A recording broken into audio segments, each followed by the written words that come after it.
Good morning and good evening friends. चलिए हम लोग चलते हैं आज के इस सेट के पहले क्वेश्चन में। जैसा कि आप सभी देख सकते हैं कि ये सेट एक नई बुक से आपके सामने आया है और बुक है कौन सा, खान सर का।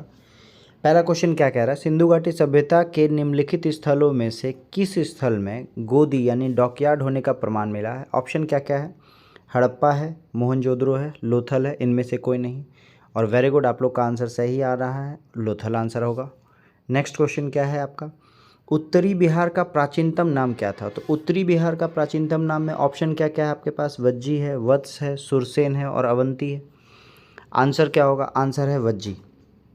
उत्तरी बिहार का प्राचीनतम नाम क्या है, वज्जी है। नेक्स्ट क्वेश्चन क्या है, निम्नलिखित में से कौन से युग्म सही सुमेलित हैं। अब देखते हैं ऑप्शन क्या क्या है। डलहौजी सती प्रथा का उन्मूलन, तो मेरे हिसाब से ये क्या होगा, नहीं होगा, ठीक है। कार्नवालिस स्थायी भू बंदोबस्त, तो ये आपका सही है। थर्ड क्या है, वेलेजली सहायक संधि यानी सब्सिडरी अलायंस, ये भी सही है। टीपू सुल्तान के टाइम में 1799 में जो हुआ था उस समय कौन थे, वेलेजली थे। और विलियम बेंटिक रेगुलेटिंग एक्ट, ये गलत है, ठीक है। तो आपको बता दें कि रेगुलेटिंग एक्ट क्या होगा आपका, वॉरेन हेस्टिंग्स होगा। और सती प्रथा का उन्मूलन क्या होगा, विलियम बेंटिक होगा। तो आपका ऑप्शन के अकॉर्डिंग देखेंगे तो सेकंड और थर्ड सही है, तो ऑप्शन नंबर डी आपका क्या होगा, सही होगा। क्लियर, चले आगे। नेक्स्ट क्वेश्चन क्या है, क्रिप्स मिशन का प्रस्ताव कब आया। तो आई होप सो जितने लोग इस सेट को कंटिन्यू देख रहे हैं उनको इसका आंसर पता होगा।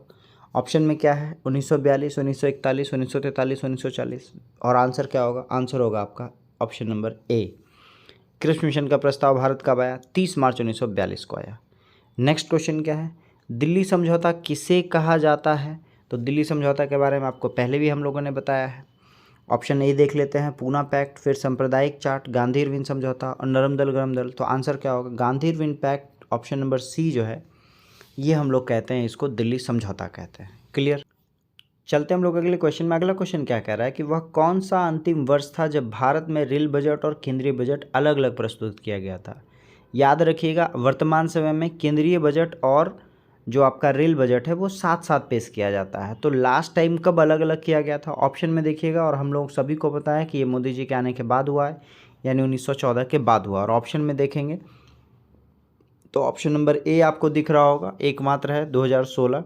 तो याद रखिएगा 2016 तक जो है आम बजट और केंद्रीय बजट जो है, रेल बजट और आम बजट जो है वो अलग अलग पेश होता था। 2016 के बाद से क्या होने लगा, यानी कि 2017 से जो है रेलवे बजट को आम बजट में मिला दिया गया था, जिसको केंद्रीय बजट कहा गया, ठीक है।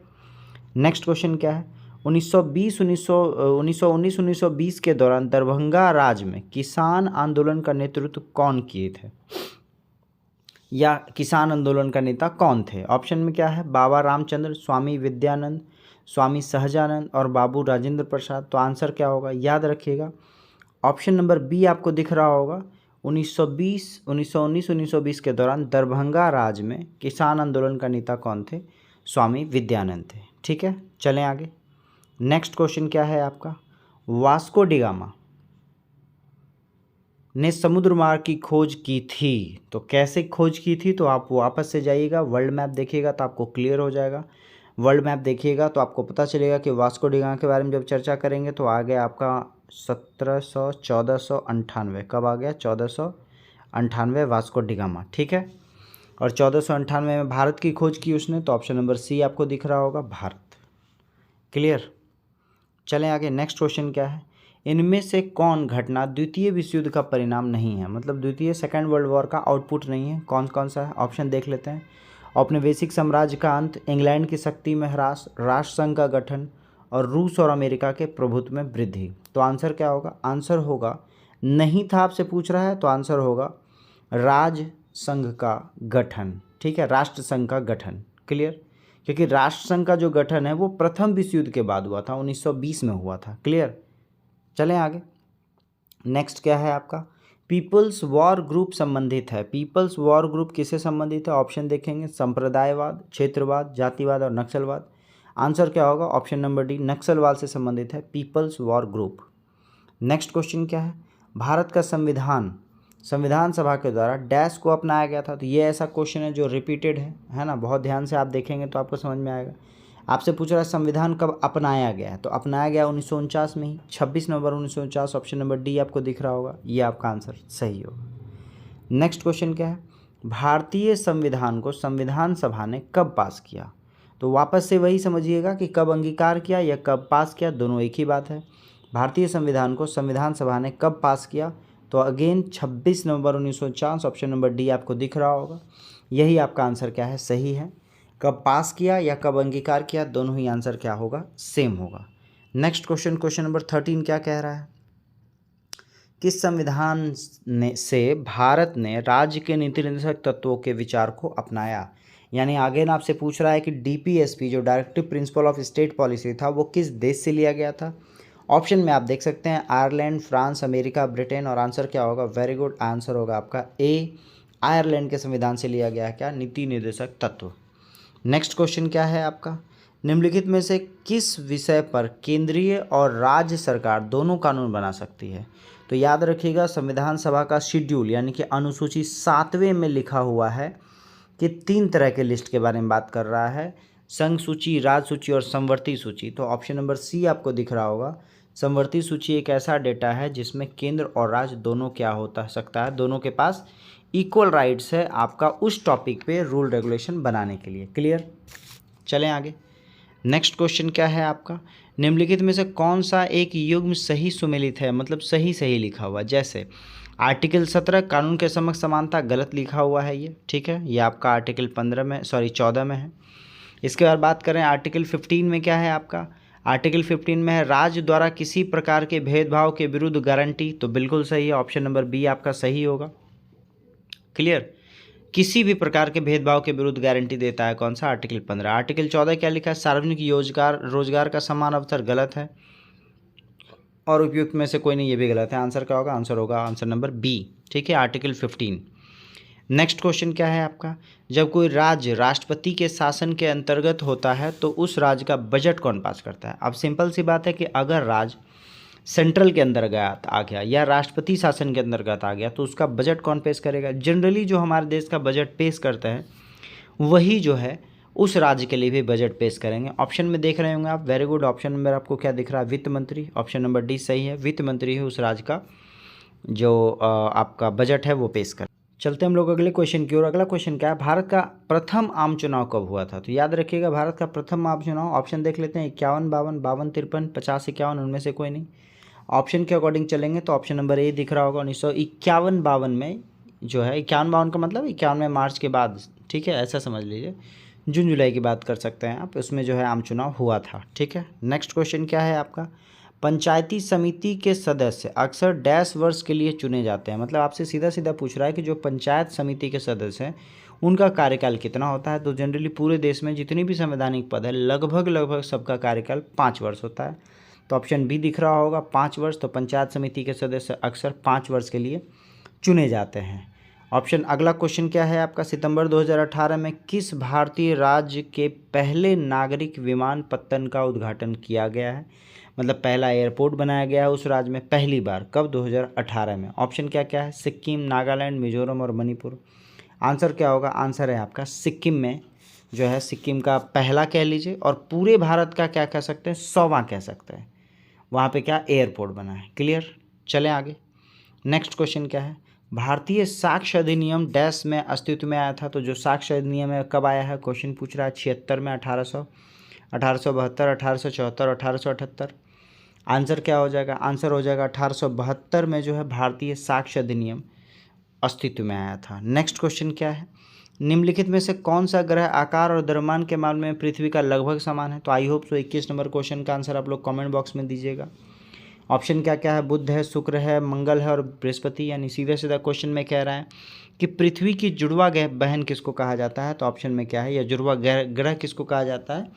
शुक्र को कहा जाता है। क्लियर, चलते हैं आगे अगले क्वेश्चन में। अगला क्वेश्चन क्या है? 1 दिसंबर को किस दिवस के रूप में मनाया जाता है? तो जनरली हम लोग को पता है कि 1 दिसंबर को हम लोग विश्व एड्स दिवस के रूप में हम लोग मनाते हैं। क्या कहते हैं?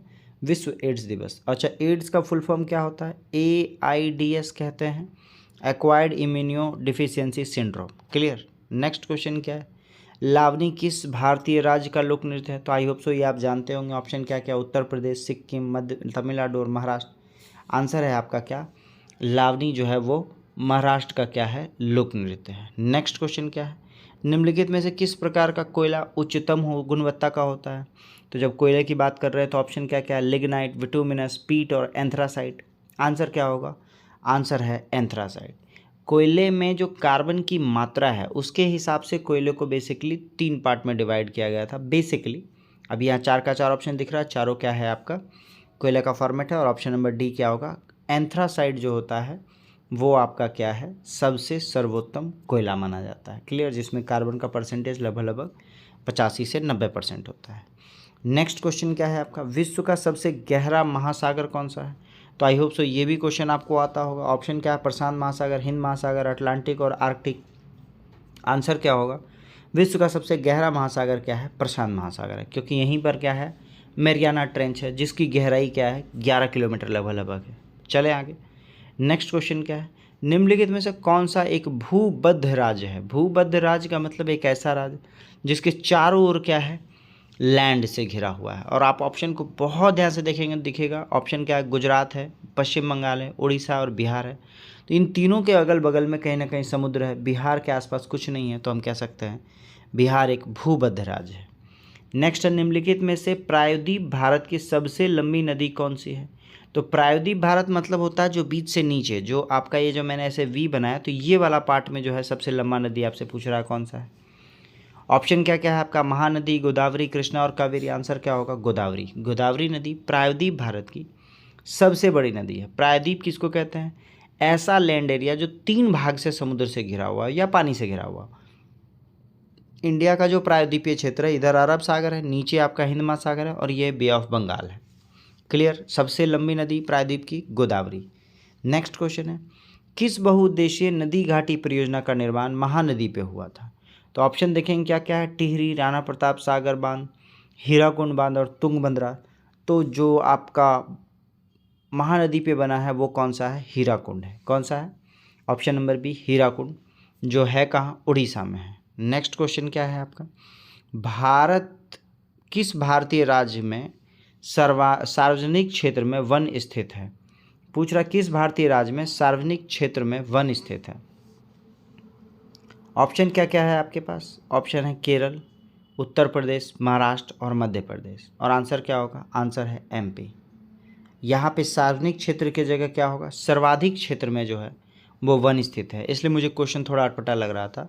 सार्वजनिक की जगह क्या होगा? सर्वाधिक क्षेत्र में वन स्थित है, तो आंसर क्या होगा? एमपी। हम लोग को पता है एमपी में जो है एरिया वाइज बात करें तो भारत का सबसे ज़्यादा क्षेत्र कहाँ है? एमपी में है। परसेंटेज की बात करते हैं तो कुछ और हो जाता है, वृद्धि की बात करेंगे तो कुछ और होगा, ठीक है। और सबसे कम याद रखिएगा क्या है? हरियाणा में। नेक्स्ट क्वेश्चन क्या है? मध्य प्रदेश में खेती की कृषि विधि झूम कृषि को क्या कहते हैं? जनरली झूम कृषि का जो इंग्लिश होता है वो स्लैश एंड बर्न होता है, मतलब काटे जो बचा उसको जला दिए। क्वेश्चन ये पूछ रहा है कि मध्य प्रदेश में झूम कृषि को क्या कहा जाता है? ऑप्शन क्या क्या है? रोका, पेंडा, दहिया और करुआ। तो याद रखिएगा मध्य प्रदेश में झूम कृषि को दहिया बुलाते हैं। क्या बुलाते हैं? दहिया बुलाते हैं। नेक्स्ट क्वेश्चन क्या है? राष्ट्रीय खाद्य सुरक्षा मिशन का लक्ष्य निम्नलिखित में से किन उत्पादों के उत्पादन को बढ़ाना है?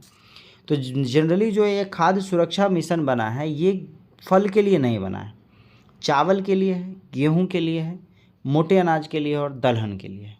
तो ऑप्शन में 1 2 4 5 कहीं नज़र आ रहा है आपको? ऑप्शन नंबर डी नज़र आ रहा होगा। 1 2 4 5 चावल, गेहूं, दलहन और मोटा अनाज क्या है? राष्ट्रीय खाद्य सुरक्षा मिशन। नेक्स्ट क्वेश्चन क्या है? जनगणना 2011 के दौरान निम्नलिखित में से किस राज्य का जनसंख्या घनत्व तो सबसे कम है? क्या पूछ रहा है? पॉपुलेशन डेंसिटी आपसे पूछ रहा है, क्या है? सबसे कम है।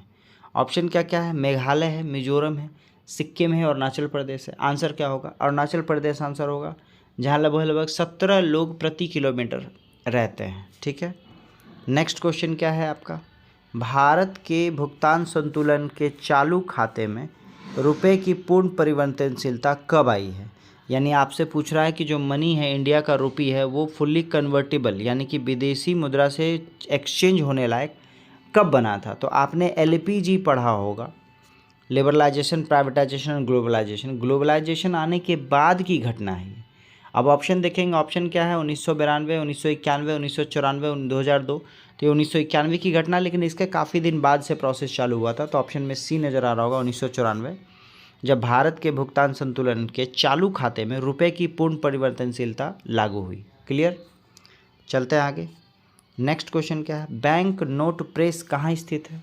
तो बैंक नोट प्रेस आपको पता होगा देवास में स्थित है। Option number B Dewas Madhya Pradesh में क्या है आपका बैंक नोट प्रेस स्थित है। नेक्स्ट क्वेश्चन है, समुराई योद्धा वर्ग हैं, मतलब समुराई योद्धा जो है वो किस देश से है? ऑप्शन में देखेंगे आप, चीन में, मलेशिया में, जापान में, कोरिया में। तो जनरली जो समुराई योद्धा है वो कहाँ होते हैं? जापान में होते हैं। ऑप्शन नंबर सी आपका आंसर क्या होगा? सही होगा। नेक्स्ट है, स्पिनिंग जेनी की खोज किसने की थी? ऑप्शन क्या क्या है? रिचर्ड आर्केराइट, जॉन के, जेम्स हारग्रिव्ज, एडमंड कार्टराइट। आंसर क्या होगा? स्पिनिंग जेनी की खोज करता है जेम्स हारग्रिव्ज। कौन है? जेम्स हारग्रिव्ज ने 1770 ईस्वी में स्पिनिंग जेनी का आविष्कार किया था। नेक्स्ट क्या है आपका, प्राकृतिक चयन यानी नेचुरल सिलेक्शन का सिद्धांत किसने दिया था? ऑप्शन है लेमार्क, चार्ल्स डार्विन, हेवार्ड और बेंजामिन फ्रैंकलिन। जब बात करेंगे नेचुरल सिलेक्शन का तो आंसर क्या होगा? चार्ल्स डार्विन होगा। ठीक है, चलते हम लोग अगले क्वेश्चन की ओर। अगला क्वेश्चन क्या है कि पौधे में निषेचन के फलस्वरूप उत्पन्न एकल कोशिका डैश कहलाती है। तो याद रखिएगा, पौधे में निषेचन के फलस्वरूप जो कहलाएगी क्या कहलाएगी? ऑप्शन है युग्मनज, बीजांड, पुष्प या पराग, अंडाशय। तो आंसर क्या होगा? आंसर है आपके पास ऑप्शन नंबर ए, युग्मनज कहते हैं इसको, जायगोट कहलाता है। ठीक है, चलें आगे। नेक्स्ट क्वेश्चन क्या है आपका, दांतों एवं हड्डियों में उपस्थित रहता है। तो याद रखिएगा, दांतों और हड्डियों में क्या रहेगा? कैल्शियम तो रहेगा। कैल्शियम में क्या रहेगा? ऑप्शन है कैल्शियम क्लोराइड, कैल्शियम फॉस्फेट और कैल्शियम हाइड्रोक्साइड। आंसर क्या होगा? कैल्शियम फॉस्फेट जो है वो अवेलेबल रहता है दांतों एवं हड्डियों में। नेक्स्ट क्वेश्चन क्या है, पित्तरस यानी बाइल जो है जूस का कार्य क्या है? आपने कई बार सुना होगा पित्तरस के बारे में। तो ऑप्शन देख लेते हैं, प्रोटीन का पाचन, कार्बोहाइड्रेट का पाचन, वसा का एमल्सीकरण, उपयुक्त में सभी। आंसर क्या होगा? जो पित्तरस का कार्य है पित्तरस का, वो है आपका वसा का एमल्सीकरण। क्लियर, यानी वसा पाचन में मुख्य भूमिका निभाता है कौन? Bile duct. नेक्स्ट क्वेश्चन क्या है आपका, क्वेश्चन नंबर 41 क्या कह रहा है? 41 कह रहा है कि जब हृदय में मांसपेशियों को पर्याप्त ऑक्सीजन नहीं पहुंचती है तो तीव्र छाती के दर्द के लक्षण दिखते हैं, उसको क्या कहते हैं? तो याद रखिएगा, जब आपका हार्ट के मसल्स में ऑक्सीजन नहीं अवेलेबल होगा और आपके चेस्ट में पेन होगा तो उसको हम लोग क्या कहते हैं? उसको कहते हैं एंजीना पेक्टोरिस। क्या कहते हैं? एंजीना पेक्टोरिस कहते हैं। क्लियर। नेक्स्ट क्वेश्चन क्या है आपका, बोमन संपुट किस तंत्र का भाग है? ऑप्शंस क्या है? उत्सर्जन तंत्र, पाचन तंत्र, स्वतंत्र तंत्र और प्रजनन तंत्र। तो आंसर क्या होगा? जो बोमेन कैप्सूल्स है, संपुट है, वो बेसिकली आपके उत्सर्जन तंत्र का हिस्सा होता है। क्या होता है? उत्सर्जन तंत्र का हिस्सा होता है। क्लियर। नेक्स्ट क्वेश्चन क्या है आपका, नीमाटोड द्वारा कौन सा रोग होता है? ऑप्शन क्या क्या है आपका?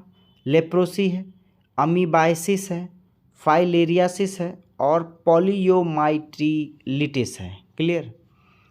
क्वेश्चन क्या पूछ रहा है आपसे? नीमाटोड द्वारा कौन सा रोग होता है? आंसर क्या होगा? फाइलेरियासिस जो है वो आपका क्या है? एक परजीवी बीमारी है जो कि नीमाटोड द्वारा होता है। नेक्स्ट क्वेश्चन क्या है आपका, कीट निम्नलिखित में से संबंधित है। तो कीट किससे संबंधित है? पेरिफेरा से, सिलेंट्रेटा से, एनीलिडा से या ऑर्थोप्रोडा से। आंसर क्या होगा? कीट जो वर्ग है वो बेसिकली रिलेटेड किससे है? एनीलिडा से है। किससे है? एनीलिडा से रिलेटेड कौन सा है? कीट वर्ग है। नेक्स्ट है, रक्त का थक्का जमने के लिए आवश्यक विटामिन कौन सा है? तो आई होप सो ये ऐसा क्वेश्चन है जिसका आप कमेंट बॉक्स में आंसर दे सकते हैं। ऑप्शन क्या है? ई है, सी है, के है और डी है। आंसर क्या होगा? आंसर के होगा। क्लियर। विटामिन के का यूज़ हम लोग करते हैं रक्त को क्लॉटिंग करने के लिए। नेक्स्ट है, वायुमंडल में सबसे पर्याप्त मात्रा में पाया जाने वाला गैस कौन सा है? आप सभी को बहुत अच्छे से पता होगा। ऑप्शन क्या क्या है? नाइट्रोजन, हाइड्रोजन, फ्लोरीन और क्लोरीन। आंसर क्या होगा? नाइट्रोजन जो है वो आपका एटमॉस्फेयर में सबसे ज़्यादा मात्रा में है, लगभग 78% के आसपास। ठीक है। नेक्स्ट क्या है, श्यानता गुणांक का बीमा सूत्र क्या होता है? ऑप्शन के अकॉर्डिंग देखेंगे तो हमारा होता है kg, ठीक है, पर मीटर, पर मीटर, ठीक है, पर सेकेंड। तो ml-1 और t-1, तो ऑप्शन नंबर ए आपको दिख रहा होगा। ml-1 t-1 ये क्या है आपका? श्यानता गुणांक है। क्या है? श्यानता गुणांक। नेक्स्ट क्वेश्चन क्या है आपका, विद्युत आवेश का ऐसा ही मात्रक क्या है, सॉरी आवेग का। तो जब विद्युत आवेग के बारे में बात करेंगे मतलब चार्ज के बारे में बात कर रहे हैं, तो विद्युत आवेग का चार्ज के जब भी बात करेंगे तो क्या होगा उसका ऐसा ही मात्रक कूलम होगा। ऑप्शन नंबर ए आपको दिख रहा होगा, विद्युत आवेग का ऐसा ही मात्रक क्या है, कूलम है। नेक्स्ट क्वेश्चन क्या है, अश्व यदि एकाएक चलना प्रारंभ कर देते हैं तो अश्वरोही यानी कि घोड़े पर जो बैठा हुआ है वो पीछे की तरफ गिरेगा, ये किस वजह से होता है। तो ये बेसिकली होता है आपका न्यूटन के फर्स्ट लॉ, जिसको लॉ ऑफ इनर्शिया कहते हैं, जड़त्व का नियम कहते हैं। ऑप्शन देखेंगे तो जड़त्व आघूर्ण, ये गलत है, विराम जड़त्व कहते हैं, ऑप्शन नंबर सी सही होगा। बहुत ध्यान से क्वेश्चन के ऑप्शंस को पढ़ना है, उसके बाद जवाब देना है। नेक्स्ट क्वेश्चन क्या है, कोई ऊर्जा जो भंडारित है क्या कहलाती है। तो भंडारित ऊर्जा को क्या कहेंगे, विभव ऊर्जा, गतिज ऊर्जा, विद्युत ऊर्जा, गुरुत्वाकर्षण ऊर्जा। तो आंसर क्या होगा, विभव ऊर्जा है, होता है क्या, एक तरह का स्टोर्ड एनर्जी है आपके पास, जिसको हम लोग क्या कहते हैं, विभव ऊर्जा कहते हैं। नेक्स्ट है, भूकंप किस कारण से आता है। तो भूकंप बेसिकली आता है टेक्टोनिक प्लेट के मूवमेंट से, और टेक्टोनिक प्लेट को हम लोग क्या कहते हैं, विवर्तनिकता कहते हैं। ऑप्शन नंबर ए आपको दिख रहा होगा हिंदी में, ऑप्शन नंबर ए, भूकंप किस कारण से आता है, विवर्तनिकता के वजह से, जिसको हम लोग टेक्टोनिक प्लेट के मूवमेंट कहते हैं इंग्लिश में। नेक्स्ट क्या है, सोनार डैश में प्रयुक्त होता है। तो सोनार बेसिकली हम लोग पानी में यूज़ करते हैं, और सोनार जो है वो किस चीज़ में कौन सा तरंग छोड़ता है। तो पराध्वनि है, अवध्वनि है, रेडियो ध्वनि और श्रव्य है। तो देखिए श्रव्य तो नहीं होगा, ये तो आप श्योर रहिए, तो उसको हम लोग क्या कहते हैं, पराध्वनि कहते हैं। यानी कि जो हमारे कान का जो लिमिटेशन पावर है आपका 20 से 20,000 हर्ट्ज, उससे ज़्यादा का जो हर्ट्ज ये फ्रीक्वेंसी के साथ निकलता है, जिसको हम लोग सोनार कहते हैं, और इसका यूज होता है समुद्र में कुछ खोजबीन करने में, ठीक है। नेक्स्ट है, 1 किलोग्राम के पदार्थ के लगभग तापमान को 1 डिग्री सेंटीग्रेड बढ़ाने के लिए आवश्यक ऊष्मा की मात्रा को क्या कहते हैं। उसको हम लोग कहते हैं, ऑप्शन देख लेते हैं, कार्य क्षमता, विशिष्ट ऊष्माधारिता। ऑप्शन नंबर बी आपका क्या होगा, सही आंसर होगा। जब 1 किलोग्राम के किसी भी सामान को 1 डिग्री सेल्सियस अगर बढ़ाने में जो ऊर्जा लगेगी, ऊष्मा लगेगी, उसको हम लोग क्या कहेंगे, विशिष्ट ऊष्माधारिता कहते हैं। क्लियर। नेक्स्ट क्वेश्चन क्या है आपका, नेक्स्ट क्वेश्चन है, किस कारण से आकाश का रंग नीला दिखाई देता है। तो आई होप सो ये क्वेश्चन तो ऐसा है जिसका जवाब आप सभी बहुत इजी वे में दे सकते हैं कि आकाश का रंग का नीला बेसिकली प्रकीर्णन के कारण होता है, और भी ब्लू कलर का प्रकीर्णन होता है। तो ऑप्शन में देखेंगे तो ऑप्शन नंबर सी आपको दिख रहा होगा, है ना, प्रकाश का प्रकीर्णन की वजह से जो है वो क्या होता है, आपका आसमान क्या होगा, नीला दिखाई देगा। नेक्स्ट क्वेश्चन क्या है, तारों को जोड़ने की प्रक्रिया क्या कहलाती है। यहाँ तारों का मतलब आप स्टार्स मत समझिएगा, ये वायर की बात कर रहा है। वायर को जोड़ने की प्रक्रिया को हम लोग क्या कह सकते हैं, संयोजन कह सकते हैं, या श्रृंखला बंधन कह सकते हैं, ठीक है। तो श्रृंखला बंधन का मतलब होता है श्रृंखला बनाना, तो समांतर क्रम श्रृंखला भी हो सकता है या श्रेणी क्रम श्रृंखला भी हो सकता है। तो ऑप्शन नंबर क्या आपको नज़र आ रहा है, ऑप्शन डी नज़र आ रहा है, श्रृंखला बंधन। चलते हम लोग अगले क्वेश्चन की ओर, और अगला क्वेश्चन बहुत ज़बरदस्त इंपॉर्टेंट है और सोचने वाली बात होगी। लोहे के एक तीली से भरी हुई एक नाव तालाब के पानी में तैर रहा है, ठीक है। आप प्रेशर डाले हुए हैं, तीली से भरा हुआ है, नाव आप तैर रहा है। कह रहा है जब लोहे की तीली को हटा दिया जाए, जब लोहे की तीली को हटा दिया जाए तब पानी का स्तर क्या होगा। अब बहुत ध्यान से समझिए, जब बोट से किसी सामान को हटाएंगे तो पानी का स्तर, जब बोट नीचे की ओर भरा हुआ है तो पानी को दबाएगा, ठीक है।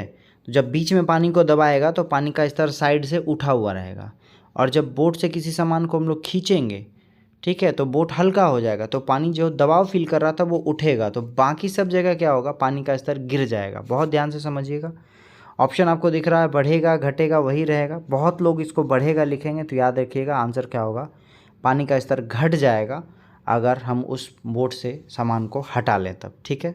चलते हैं आगे नेक्स्ट क्वेश्चन की ओर। क्या कह रहा है, वह तत्व जिसका परमाणु क्रमांक एवं परमाणु भार दोनों समान रहता है उसको क्या कहते हैं। ऑप्शन क्या क्या है आपके पास, सॉरी ऐसा कौन सा मतलब तत्व है। ऑप्शन क्या है, ऑक्सीजन है, क्लोरीन है, लिथियम और हाइड्रोजन है। आंसर क्या होगा, याद रखिएगा ऑप्शन नंबर डी, हाइड्रोजन। क्या है, वह तत्व जिसका परमाणु क्रमांक और परमाणु भार दोनों क्या है, आपका इक्वल है, उसको वो कौन सा तत्व है, वो है आपका हाइड्रोजन। हाइड्रोजन में क्या है, एक आपका परमाणु भार है और एक आपका परमाणु क्रमांक है। हाइड्रोजन क्या बोलते हैं आपको, 1 1 लिखते हैं हम लोग, ठीक है। नेक्स्ट क्या है आपका, सूर्य के द्वारा विकिरित ऊर्जा का क्या कारण है? नाभिकीय विखंडन, दहन, नाभिकीय संलयन, कॉस्मिक किरणें। याद रखिएगा सूर्य में जो ऊर्जा का ओरिजिन हो रहा है वो बेसिकली हो रहा है न्यूक्लियर फ्यूजन के कारण, नाभिकीय संलयन के कारण। क्लियर। नेक्स्ट क्या है? समूह 18 के तत्वों को क्या कहा जाता है? तो याद रखिएगा जो समूह 18 का तत्व है वो एक तरह का क्या है? अक्रिय गैस कहलाता है। ठीक है। ऑप्शन में देखते हैं क्या क्या है। ऑप्शन में आपको अक्रिय गैस सीधा नजर आ रहा है। ऑप्शन नंबर डी आपका क्या होगा? सही आंसर होगा। नेक्स्ट क्वेश्चन क्या है आपका?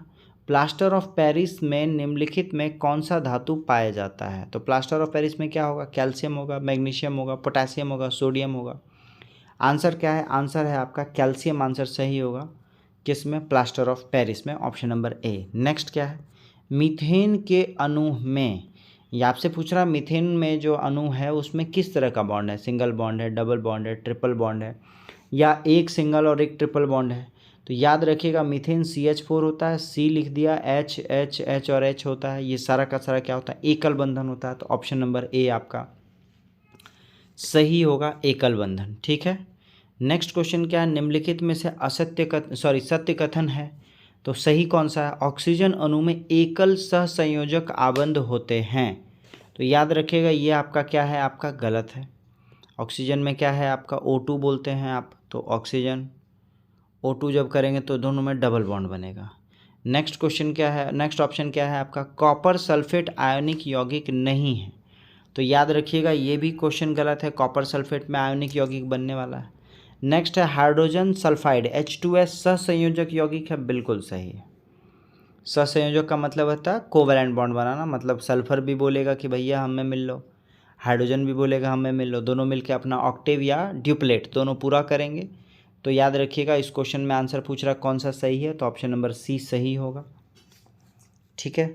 नेक्स्ट क्वेश्चन क्या है? निम्नलिखित में से कौन सा रासायनिक परिवर्तन का उदाहरण है? केमिकल रिएक्शन कहते हैं जो रिटर्न कभी ना हो, रिवर्स कभी ना हो। जल का बर्फ बनना, बर्फ का पिघलना, चीनी का पानी में घुलना, ये तीनों के तीनों क्या है? फिजिकल चेंजेस है। इसको हम लोग रिवर्स कर सकते हैं, लेकिन लकड़ी के जलने को हम लोग रिवर्स नहीं कर सकते हैं। तो याद रखिएगा केमिकल रिएक्शन क्या है? लकड़ी का जलना। नेक्स्ट है गन मेटल किसका धातु है? ऑप्शंस क्या क्या है आपके पास? कॉपर एल्युमिनियम, कॉपर इसको बोलते हैं टीन, SN को क्या बोलेंगे? टीन बोलेंगे। और जिंक, कॉपर, जिंक और निकेल, कॉपर एल्युमिनियम और जिंक। तो आंसर क्या होगा? Gun metal basically copper, tin और जिंक का मिक्सचर है। क्लियर। चलें आगे।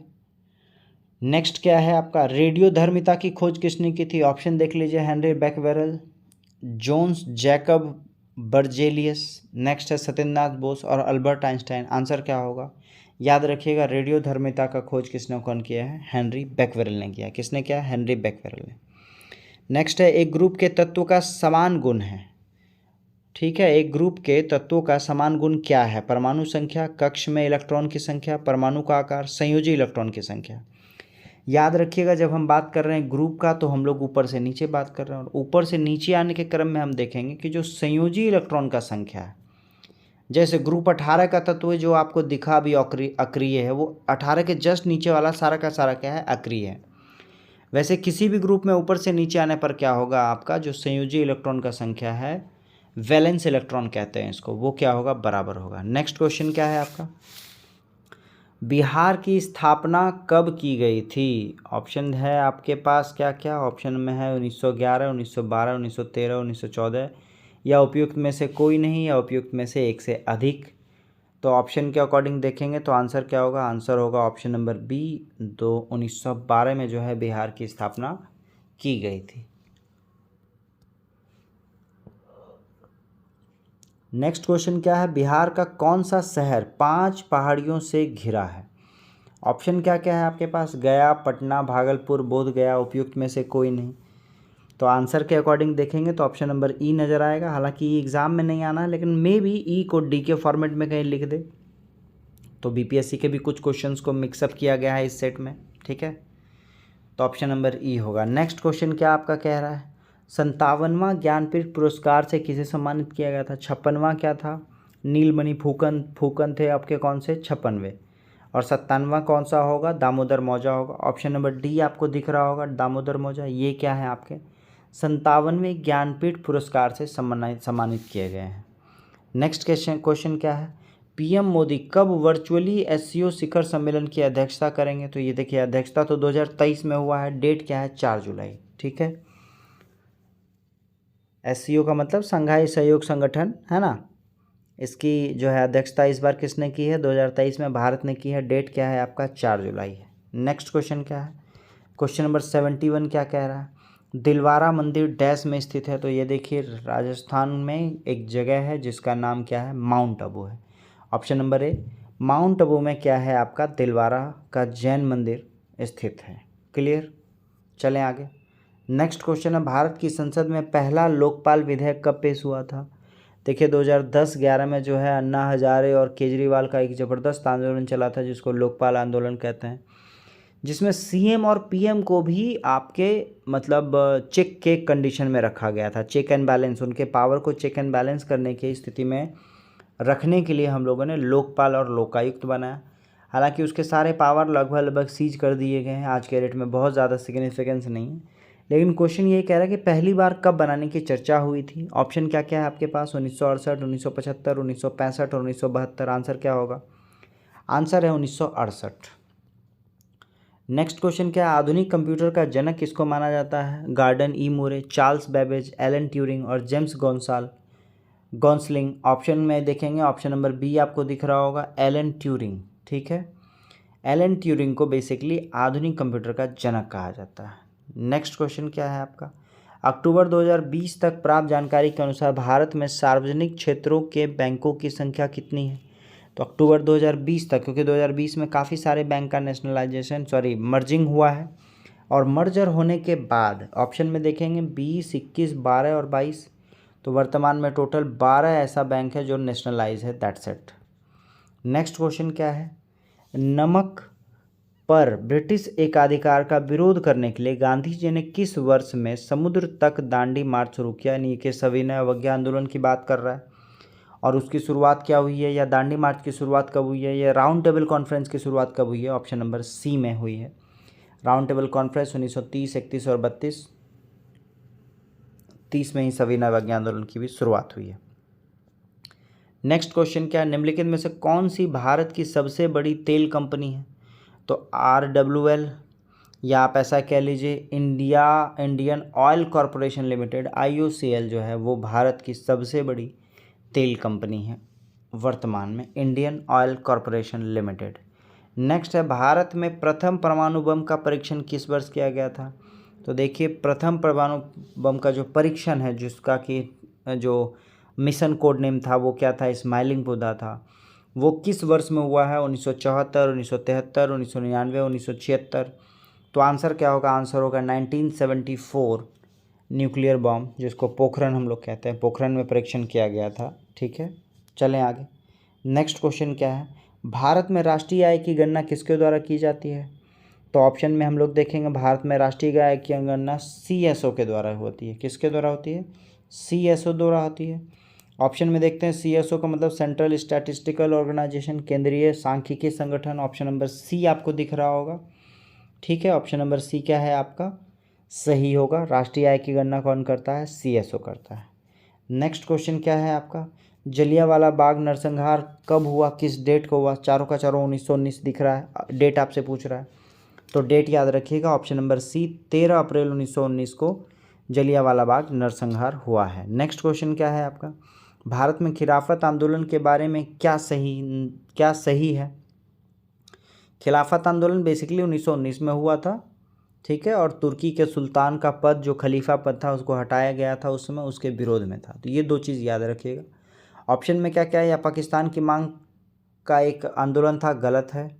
यह भारत में मुगल शाही परिवार को पुनः बहाल करने का एक आंदोलन है, गलत है। यह तुर्की में, ये मैंने अभी जस्ट आपको बताया कि तुर्की में जो आपके खलीफा पोस्ट होता था उसको हटाया था, उसके विरोध में यहाँ पर खिलाफत मूवमेंट स्टार्ट किया गया था। नेक्स्ट क्वेश्चन क्या है आपका, भारत में महाभियोग की प्रक्रिया द्वारा डैश को उनके पद से नहीं हटाया जा सकता। मतलब महाभियोग प्रक्रिया जो है वो बेसिकली संवैधानिक कुछ पोस्ट के लिए है, जिसकी शुरुआत होती है प्रेसिडेंट से, राष्ट्रपति से। ठीक है, इसके अलावा भी कई सारे लोग हैं, पर्सनल हैं, लेकिन आपसे क्वेश्चन पूछ रहा है किसको नहीं हटा सकते हैं, तो ऑप्शन में देखेंगे मुख्य न्यायाधीश तो बिल्कुल हटा सकते हैं, राष्ट्रपति को हटा सकते हैं, चुनाव आयोग को हटा सकते हैं। जो प्रधानमंत्री हैं इनको हम लोग क्या है महाभियोग से नहीं हटाते हैं, इनको क्या नो कॉन्फिडेंस मोशन लाना पड़ता है ना, अविश्वास प्रस्ताव, वहाँ के बाद पूरी की पूरी सरकार गिर जाती है इनकी, अगर ये मेजोरिटी प्रूफ नहीं कर पाए तो।